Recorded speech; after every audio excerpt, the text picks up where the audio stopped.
Cipher case में मुल्जिमान को सजा मेरिट पर सुनाई गई। एक खुफिया दस्तावेज को सियासी मकासद के लिए इस्तेमाल किया गया। मुल्जिमान ने यह कहकर कि साइफर उनसे छुपाया गया था, कौम और इदारों में तफरीक पैदा करने की कोशिश की।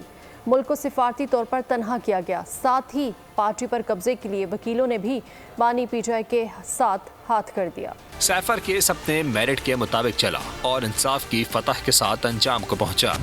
बानी पीटीआई ने एक खुफिया दस्तावेज को सियासी मकासद के लिए इस्तेमाल किया। उन्होंने ये कहकर कि हमसे साइफर छुपाया गया, पूरी कौम और इदारों में तफरीक पैदा की।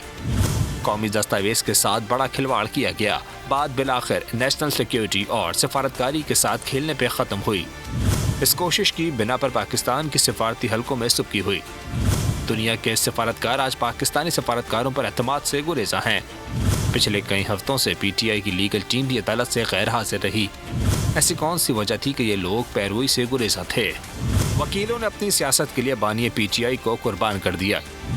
ये सोची समझी साजिश इस गर्ज से रचाई गई ताकि इलेक्शन में वोट हासिल किए जा सकें और साथ ही बानी पीटीआई और शाह महमूद को रास्ते से हटाकर पार्टी क़यादत पर कब्जा भी किया जा सके। सब्सक्राइब करें और बेल दबाएं ताकि कोई खबर रह न जाए।